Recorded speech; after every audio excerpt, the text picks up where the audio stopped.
안녕하십니까? 인생의 복잡한 문제들을 말씀으로 단칼에 해결해주는 김종근 목사의 쾌도 남마입니다.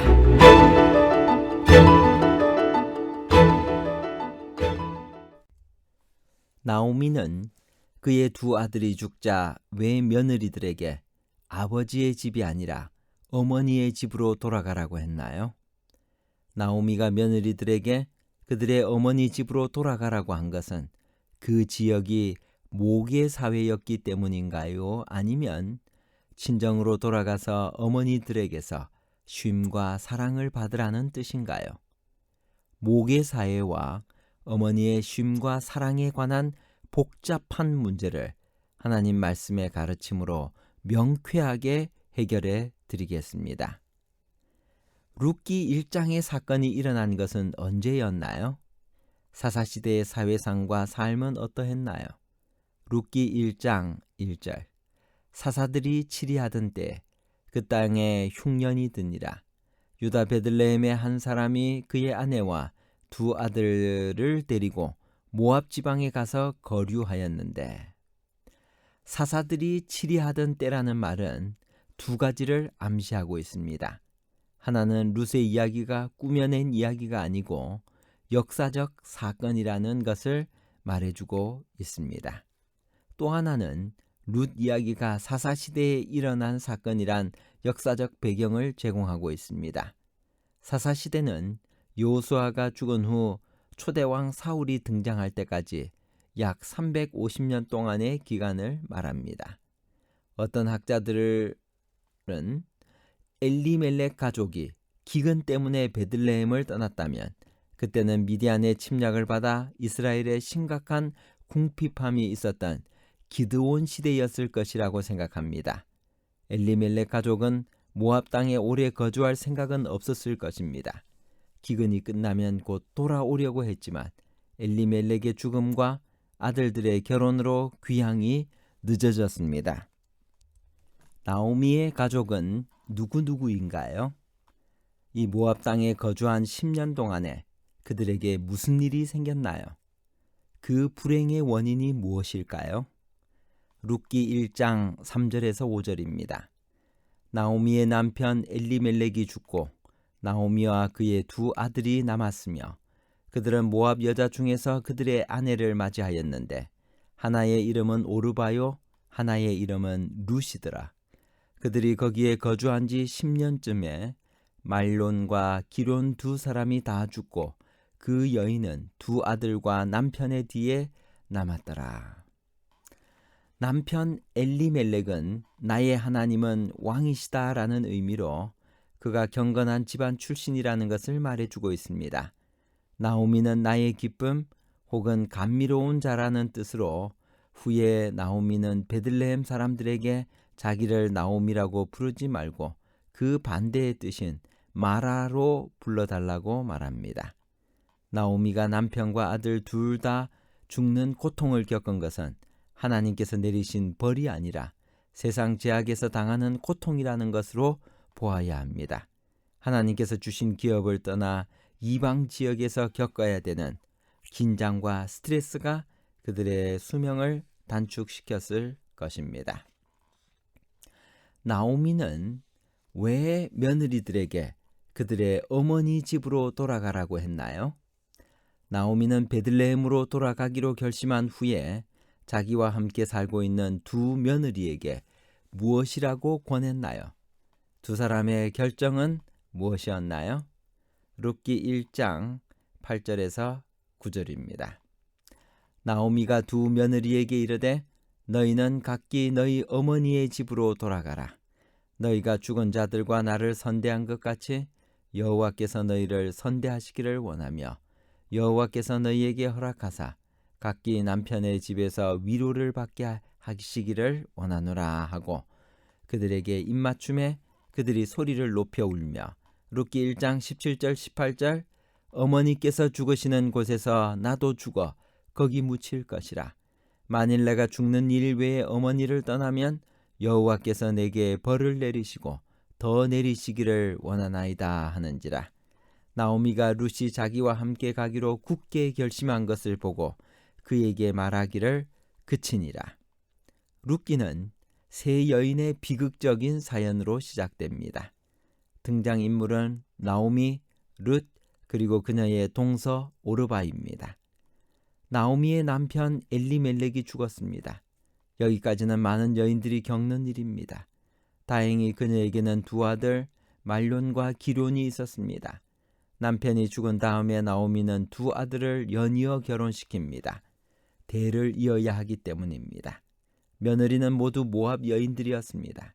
그런데 본격적인 비극은 거기서 시작됩니다. 재난은 연이어 온다는 속담처럼 두 아들이 연속 죽은 것입니다. 흥미롭게도 그 두 아들의 이름이 그런 비극을 내포하고 있습니다. 말로는 병약한이라는 뜻이고 기로는 수척한이라는 뜻이기 때문입니다. 여하튼 이들의 연속된 죽음으로 덩그러니 쇠 가부가 남게 되었습니다.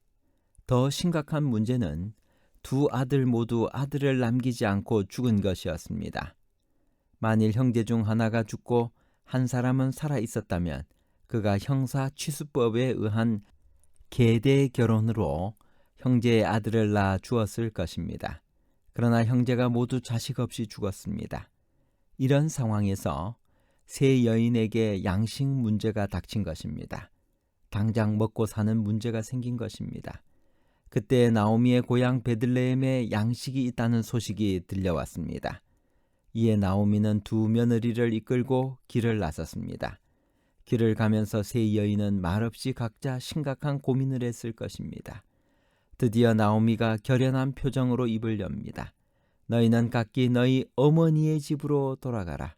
너희가 죽은 자들과 나를 선대한 것 같이 여호와께서 너희를 선대하시기를 원하며 여호와께서 너희에게 허락하사 각기 남편의 집에서 위로를 받게 하시기를 원하노라. 한마디로 친정으로 돌아가 재혼하라는 것입니다. 이런 말을 하기까지 나오미는 엄청난 고민을 했을 것입니다. 당시의 풍습과 규례에 의하면 며느리들은 시어머니 나오미와 함께 머물러야 했습니다.